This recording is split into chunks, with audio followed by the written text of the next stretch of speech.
My name is Gina Bergman. My maiden name was Gibor, which is a Hebrew name, which means strong and mighty. The reason I have that name is because my father was born in Jerusalem and my mother's parents were born in Jerusalem. They were 7th to 10th generation there. So they're a long line of Palestinians. So my whole history comes from Israel and before that Palestine. I served in the Israeli army in 1961 and 62 and then went to volunteer in 67. I arrived in Israel in November 1961 with a whole crowd of South Africans who had all volunteered for the Israeli army. We joined a division called Nachal, where the girls do the longest basic training of 3 months, where most Israeli girls do 4 to 6 weeks basic training. When you finish your training, you then go to work on a kibbutz, doing work on the kibbutz and doing night guard duty, because the kibbutz Nitzanim was near the border. So you had to do guard duty, as well as doing your parades, wearing your army uniform. They used to check your rooms if they were tidy. And that's the rest of our army service was spent there. In the first 3 months in the army, you were only with army people in the army camp. And I believe that the army camp is much more modern than when I was there. We had pits for toilets. We lived in tents, and it was winter, and the mud would come into the tent. You were freezing at night. During the day, you marched, whether it was raining or cold or what, you marched. The showers were officially opened twice a week with hot water to shower.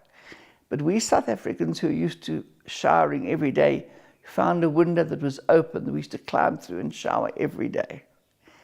My pretty underwear, I was very thin at that stage, my pretty underwear was stolen on a regular basis from the line because the Israelis had never seen such pretty underwear. I'm not joking. They used to wear these bobberbrookies type of thing, and the bras. You should have seen the bras we were given in the army. We used to use the bra for cleaning our rifles. They were so awful, really. But it was the most wonderful. I wish I could get that 3 months back. Well, I was taken straight from the airport to Sinai, so I never met people until the first time I came into Tel Aviv with my army officer. And I spent a few days at his flat. It was one of the Jewish holidays. We didn't mix with civilians except my cousins I used to visit. Because we weren't there on a holiday. We'd come up to Tel Aviv for 2 days and go back for 2 months. So there was no jawling, as we'd say, and having a wonderful time. That didn't bother me at all. I loved the time I was there. I left the army. I was all alone there, although I had family. I was all of 18 years old. Cousins, and that was very nice. I needed to get back to my own family, my parents and my brothers and all my cousins. I was still a bit homesick. I was very young. I went to the army at 17, which is quite young to go. Leave a country and go to a country where you don't speak one word of the language and nobody wants to teach you Hebrew in those days. They all wanted to practice the bit of English they had. And when my army service was finished, I came home. A few months later, my brother got married, went back to my normal life. Did a secretarial course, worked until such times as the 6-Day War was glooming. I was asked to come and help with the selection committee.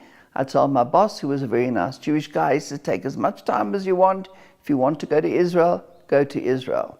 We went through thousands of applications and only allowed those that we thought could help Israel, not those who Israel can help.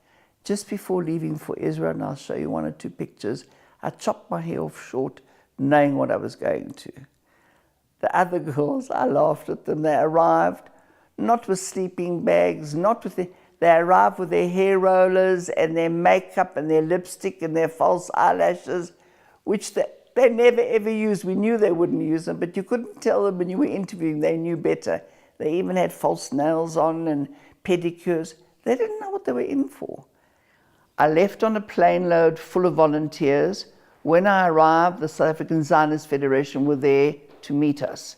But unfortunately, not knowing, I'd been made a citizen when I was in the Israeli army. They wanted me to go back to my unit in Israel.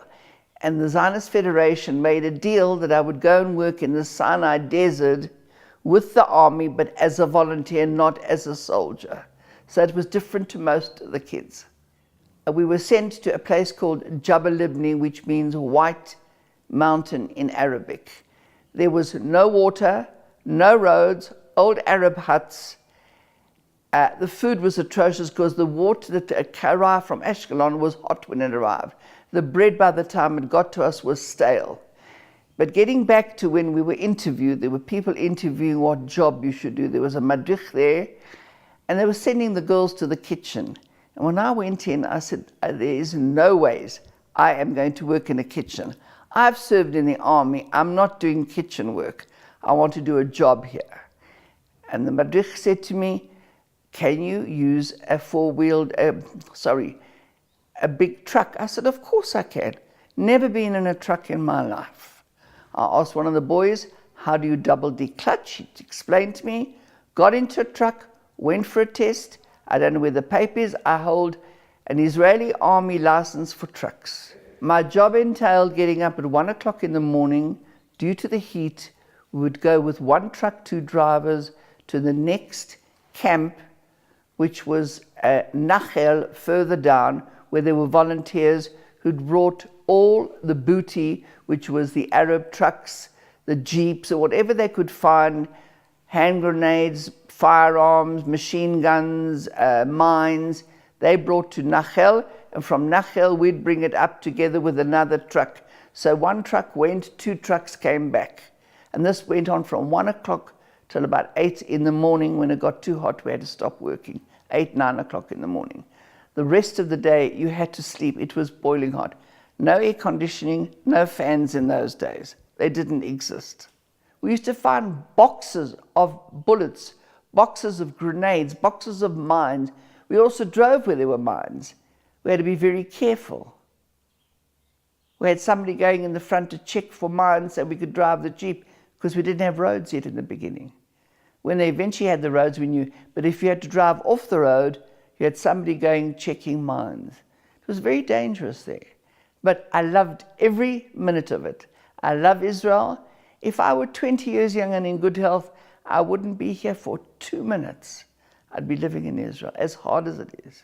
After working as a truck driver, the camp commander was named Shlomo Ambar. He wanted a driver for his jeep wherever he went, plus somebody to talk English to. So I got that job as well. And I came back again. My other brother was getting married, so I came back after 7 months in Sinai Desert. Never once went to a kibbutz to have a good life. When I came back from 67, unfortunately my father had a stroke. And my mother was in the business, and I had to go and help in the business for about 9 months. So there was no catching my breath. My brother got married about 4 months after my father's stroke. So I was in the business all the time, and then I went and got jobs. I wasn't a university graduate, so I worked as a secretary and then eventually became a rep on the road. And then I retired, and here I am. It's such a lovely country, vibrant. I love the food there. I luckily was brought up on the food, because when the South Africans arrived in Israel in those days, they used to die of hunger. They wanted their hamburgers and steak.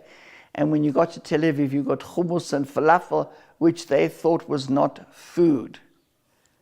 I grew up with Middle Eastern food from both sides of my family. Kol hakavod to Israel. They have built a first world, above a first world country. Modern, you couldn't find more modern than Israel today. Today you walk on brains in Israel. Everybody's clever. Everybody speaks English, or the young generation. And as everyone knows, most of the technology around the world was invented in Israel, particularly medical and mobile phones. I'm sure I might have been a different person if I had never experienced the army and the 6-Day War. I came back after the army, and most of my friends I could not communicate with. I had matured in a different way, far more independent than them. They were very reliant on their families and mommies and daddies to do things for them. And 67 made it more so. I didn't have much connection. I mixed mainly with people who'd experienced Israel, who loved Israel. We've had friends unfortunately most who've emigrated or 6 foot below, who were lovers of Israel. A lot emigrated to Israel over the years. I'm only sorry that at that stage I never went. As I said, now it's too late.